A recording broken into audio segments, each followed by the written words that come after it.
What is going on, people? We are Tottenham TV. Spurs have beaten Manchester United by a goal to nil at the Tottenham Hotspur Stadium. Tottenham recording their first home win in the league since November. And also, I think only the second time this season we've recorded back-to-back league victories. So, and a clean sheet as well. Back-to-back clean sheets. Clean sheet at Brentford. Clean sheet today as well. So, all the stats looking up for Tottenham at the moment in the league after today's win. Up to 12th position. James Maddison's winner, giving in the 13th minute, giving Tottenham all 3 points. But it wasn't all plain sailing. Here to discuss with me the game, I watched it with him. It's Amir. Amir, we got the win. Happy with 3 points. How do you like assess what you saw overall? So overall, I'm absolutely chuffed with the 3 points and the clean sheet. Although, like every game that we've had this season, we do concede chances. And I do think that if United had a little bit more quality in that side, or if they were a little bit more clinical, that not only would they have been in that game, but they could have actually nicked all 3 points. So although we got the 3 points, I'm still a little bit worried by our overall performance and how much we let United into that game. The other thing to add on to that is that, you know, in an ideal world, we would have killed that game off in the second half and scored the second. We lacked a little bit of composure in the final third, I thought, to do with the final ball. If we were a little bit better in certain areas, we could have probably killed that game off. But overall today, I think it's a huge win, not just for the team, but for the fans as well. We know that people got together today and there was big protests outside the stadium, and that we know that there's a lot of stuff going on to do with the club around the ownership and Daniel Levy and everything else. But for me, the real winners today were the supporters who came together, not just for the protest, not just for that, but for also getting behind the team, giving them the full support. The crowd sounded absolutely magnificent there. And in the end, look, it pushed us over the line and we managed to get the 3 points, clean sheet. And just starts to push us up the table a little bit.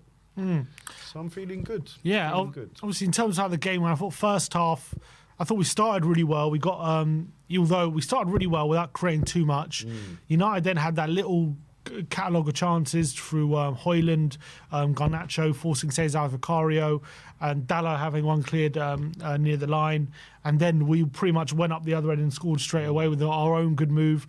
Bergvall shot saved by Onana. Maddison, who was having a really great first half, I felt, got the goal. And I thought the first half, we were the better side, probably deserved to go 1-0 up, but it wasn't like the best performance. I thought Maddison and Spence were and Bergvall probably in that first half were the ones with the standouts. But I thought United, definitely had their moments in that first half. And then second half, it was a bit strange. I thought for the first 10-15 minutes of that first half, or second half, United were probably on top, weren't they? And they were the ones putting us under pressure, and we were kind of struggling. But albeit, again, apart from Vicario makes a save from... I'm just looking because there's a sit-in going on. They're just showing it on Sky Sports. But Vicario makes a save from Garnacho, and I thought apart from that, they didn't really create too many obvious clear-cut opportunities. And then we made a couple of subs. I thought that did give us for a little bit of a second wind. Got Brennan Johnson came on. Sarr came on, injected that little bit into midfield. Brennan was getting into good areas on the right-hand side, and I thought it looked like we were going to go on and win. And go on and take the game away from them. Didn't quite happen. We never found that second goal. And then again, Man United found... for about 10-15 minutes after making the subs, we were on top. And then again, Man United seemed to regain control for a bit. And I thought for the last 10-15 minutes of the game, it was a bit of a basketball game. We were having loads of chances on the breakaway, and they were having chances like Xerxes had that header, and they were pumping the ball in the box and having corners and making things uncomfortable. And then we were nicking the ball and having breakaways and having loads of openings without really killing the game. And that would be really frustrating from Ange Postecoglou's point of view. Big time. So I think overall we deserved the victory. I do think, still after a performance like that, you can't say it was vintage or, we're back on track and this was a demolition, because it was far from it. But I do think it was deserved 3 points and we deserved the win. And look, say what you want about Man United. they're not a great team right now, but they're still a team that went to Anfield, got a point, and played very well. They went to Emirates, went through in the FA Cup. They went to Man City and won 2-1, all not long ago. So they do have a capability of going to these places and getting results. So as much as they're not a great team, and they showed that today, you still got to beat what's in front of you. And this is a team that on their day in these kind of bigger games, they have tended to get results. So we did well to keep a clean sheet and get the win. This in terms of the amount of chances we should have created or didn't put away, and the chances we did concede, they're still, I would say, this performance will do nothing to... It will quieten down the Ange out debate for the time being until the next game, but I don't think it's going to be a performance that's going to convince anyone, put it that way. No. And it's not a game that will convince anyone either, because we just lost the two big ones, right? Liverpool and Villa, and got knocked out of the Cup. So, yeah, a win here will ease a little bit of pressure, but it's not going to change anyone's mind, I don't think, this one. Where he can sway minds and where he can change people's opinions about him is in that Europa League. Yeah. If we can go on, have some good performances, get to a final, then we're talking. Agreed. I think in terms of individuals, I thought Maddison for the first hour he was on was brilliant. Fantastic performance. Best player on the park. Yeah, I agree. And I thought he was phenomenal. He was putting in challenges. He was looking creative. He obviously got the goal. He was flicking it past the midfielders. They couldn't get near him. He was getting fouled constantly. He was just a constant menace for Man United, I thought, in that. And it was so great to have him back, isn't it? Off the back of, we'll forget, just before he got injured against Hoffenheim, he was also brilliant. And then off the back of that game, unfortunately, he went off injured. But, hopefully he can carry on this kind of form of momentum. He needs to. Long may it continue.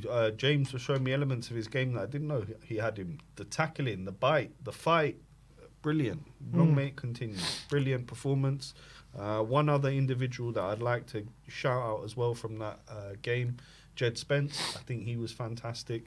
His marauding runs down the left, his link-up play with Sonny at times, really, really good, really strong, really physical. Didn't put a foot wrong for me as well. Fantastic performance. I'm on social media right now. There's a lot of calls for Spence for England. He's that in terms of his form, and a lot of people saying, he needs to get that kind of recognition. And I thought it was another top performance. In fact, I thought Maddison was probably the best player for the 60 minutes, but I thought if you take the whole 90 minutes into account, I'd probably give Jed man of the match, to be honest, because fair shout. For that last half an hour, he was brilliant. He was actually brilliant. And the amount of times he gets us out of trouble with his dribbling ability, the strength to hold off certain Man United players, the pressure he relieves with his ability to get us on the front foot, and his tackling and his aggression. I thought he was brilliant, to be honest. Brilliant. And as well, gets in the final third, he set up that chance for Tell where he should have scored, got to the byline. I thought Mazraoui just struggled to contain him down that side many a time. And I thought it was an exceptional display from Jed Spence. So great to see him in this kind of form. And also brilliant in a sense that Udogie was on the bench, and we didn't have to rush him back. We didn't have to say, you're straight back in the team. And everyone was worried, because Ange said, Spence is going to be important for when Udogie comes back. And everyone was like, does that mean he's out of the team once Udogie comes back? Well, he's showing Udogie's back. And he's still fight for his place. And Spence is still there, and he deserves his place. And I thought Porro also had a pretty good game overall. So it's gonna, Udogie does have to fight for his place for sure. For me, that was one of the best performances I've seen from Porro in a long time. Defensively and going forward, I think he was good on both fronts, which usually isn't the case. You can say he's usually good going forward, and he kind of lacks a bit of defensive. I would say readiness, kind of focusedness. He kind of loses his positioning a little bit sometimes, and he's pushed too far up the pitch. But I think today he was really, really good. For sure. And I thought, especially on the ball, again, back to his creative best, creating chances. Some of his crosses whipped from the right-hand side, he'll be disappointed no one was on the end of a few of them, because there's a lot of beautiful crosses 100%. there. And the one he put in the last 10 minutes there as well, as a forward player, you got to gamble. You got to get to that ball. If Porro's putting in a ball in between the defenders and the keeper, you just got to gamble. Make sure you're getting to that ball first, and just knock it into an empty net. It's an easy game, football. In terms of, I'm just looking at the SofaScore ratings and who they've given Tottenham's man of the match, and I think it's pretty well we point him out as well, is they've given it to Vicario. They said he was Tottenham's highest rated player on the pitch, and it was really great to have him back, wasn't he? And as much as Kinski's done well in the period that he's been in the team, you can just see the difference between him and Vicario when it comes to that handling of the ball. The shot that Kinski saved, mistake that he saved against Villa, which he let the ball through. Vicario probably had a few of those kind of shots against him today. Every time into the arms, holds it. He's just making sure that any saves he makes is not back into the dangerous areas, out wide. And when he pushes those saves, you can just see, like, as much as Kinski's maybe a bit better than on the ball, the difference between them when it comes to that just goalkeeping ability, shot saving ability, handling ability. You just saw that today, and there was evidence today, and it was so great to have him back in goal. Yeah, 100%. And he kept us in it time and time again. Garnacho, the save, one-handed, brilliant, pushes it away. And time again, he did have some shots fizzed in at him, and you're right. They're kind of the ones that every keeper you're expected to make, but the way he makes it look so comfortable and he holds on to the ball, he doesn't let any scraps, the way Onana let Maddison in for his goal. Brilliant performance from Vic, and I can understand why SofaScore are putting him at man of the match, because he was phenomenal today. And apart from having his goalkeeping skills, I think he's one of the biggest leaders in that dressing room. So having him back there leading, Sonny of course gave him the captain's armband when he came off. I think it's phenomenal to have Vic back. Yeah, and I think, what a difference I think he made. I think in the goal, no surprise. We kept a clean sheet, and we got the win on the ball. We only won 1-0 as well, which is not a regular occurrence for Tottenham. I guess we'll talk about Dan, So and Tell as well. New guys who are making their home debuts. Bit of a scare. Dan So going off at the end of the game. Gray having to come on. Let's hope he's not injured and hope it's nothing serious. Yeah. I thought again he carried on what has been a fairly strong start to his Tottenham career. I know the first few games in terms of Tottenham haven't gone their way, but I thought Dan So in those games showed what he's about in terms of being that back line. And today I thought Højlund especially just couldn't get any spare change out of him. No, I really agree. I think Danso did really, really well. I'm hoping that it's just precautionary why he took him off. Just give him a bit of rest, really. I think he slotted in really well to that centre-back position. Seeing some of the balls he's looking to play forward as well. He looks quite confident knocking the ball about, which is good. The recovery pace, a great challenge he put in on, was it Højlund there who was through? Or was it Garnacho? It was Højlund. Højlund, yeah. It was Højlund. Great tracking back, great recovery challenge. I think he did really well. And moving on to Tell, I think the kid's young. I think we need to give him some time. He showed flashes today of really nice skill and touches on the ball. However, he did also show some flashes of inexperience, and especially that last 20 minutes, he was very frustrating. He was very frustrating, but again, I think as fans we need to be calm with him because he's trying his best. And sometimes when you're in a position of you're running down on goal, and you've got a player on one side, a player on the other side, and you've got the ball, it's almost harder to make a decision than when you're one-on-one with the keeper. Because when you're one-on-one with the keeper, you either shoot or you go around the keeper. Those are your two options. When you're going and you've got players left and right of you, you can either continue going straight, you could take a shot, or you can pass it left and right. It was a weird one. I think he was confused with what to do. Because a few times he was being probably guilty of being selfish, and then a few times he was probably guilty of not being selfish. Yeah, exactly. And always looking for the pass. And which I appreciate. Exactly, I do appreciate that. And it's a weird one because I felt in that last 20 minutes when we had these breakaways and he was leading a few of them. As you say, I think his decision making really let him down in those elements. But I thought before that moment, when obviously it was a bit more of less of a basketball game and there was less space for him to operate, in those moments, he actually impressed me. Some of them like chesting it in the box with players around him, getting the shot away. The run he made in the first half, where Son pulls it back for him, the way he just held his run, waited for the United players to go forward and held his run to create the space for the shot, and he nearly scored. And those kind of things were quite good. So clearly there's potential there, clearly there's quality there, but as a 19-year-old, player with high potential, that's what separates the good from the elite, isn't it? That decision making, 100%. That knowing what to do with the ball when you get it, that'll come at game time. That will come with game time and experience and knowledge. I can remember watching Vinicius Junior. I'm not comparing the two players just before anyone gets excited there, but Vinny a few years ago, you drive me mad because you get into incredible positions and then either shoot where he should be passing, or where he's shooting, he should be the other way around. And I'm seeing a lot of the same kind of traits there with Tel. So I'm thinking, give him the time, let him develop. He'll start to make the right decisions, and I think he's got a long future at the top of this game. In terms of the sit-in protest, I'm just looking at pictures. It doesn't seem to be as many as there was on the march, to be honest. Seems to be a bit more of a smaller crowd doing the sit-in protest. But there's still a fair few, maybe a few hundred there. But compared to obviously the march where there was thousands, not as many. But look, they're still clearly probably making a noise and they're making themselves seen and heard. So good. That was what was before the game. The way the protest was coordinated was really, really great, and lots of people turned up and got their voices heard, and hopefully the hierarchy were hearing, and they realised that hopefully it's not going anywhere, but obviously that time will tell on that front. But look, overall, good win, decent performance, but I just think I think at the end of the day it probably just shows like a little bit of a break, getting some fresh legs back, and all of a sudden you can see where things can turn. And I think it was better today than it has been in recent weeks.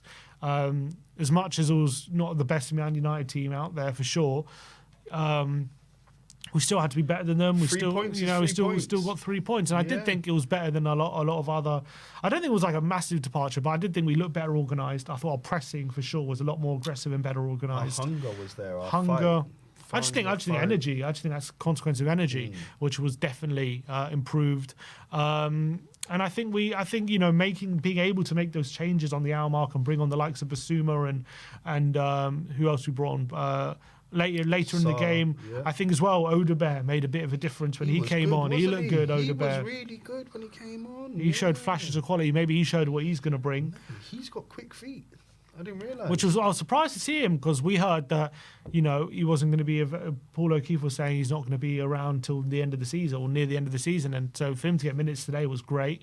Hopefully having that energy of him and Brennan in that front line is really going to add a different dimension to the front line. Did mention Sonny wasn't his best. He impacted the game, but definitely similar to Tel in that last 20 minutes, he was really frustrating. I thought first half and the beginning of the second half, like, he showed good moments and there was a few chances he set up and he was taking people on, but again, it was only really in flashes, and then some other moments he did frustrate a bit, especially when decision making, again, when we're on the breakaway, there was that one moment he had Decky completely free to the right and his head down, not looking, and dawdled on the ball and the chance was gone. So that was frustrating. But look, with other players, forward players now, Odebear getting fit, he's going to have competition. He's going to have to up his standards if he wants to keep his place as good as he is. Mikey Moore. So I think he's got competition now, doesn't he? He does have competition, and that's what you want. You want the squad looking healthy, the bench looking healthy, the team looking healthy, the players looking energised. Overall, a really, really good day for Tottenham Hotspur, starting with the protest and the fans getting their feelings heard, listened to. Also, Ange has become the first Tottenham manager ever to do the double over Man United. First ever? Premier League manager. Wow, that's wild. Beating as well, winning 3 times this season. Okay, but like I said, though, this isn't exactly the Manchester United that we all knew growing up. So. Definitely true. Definitely true. Yeah. All right, well, that is our instant match reaction. Let me know in the comment section below what your thoughts were on the game.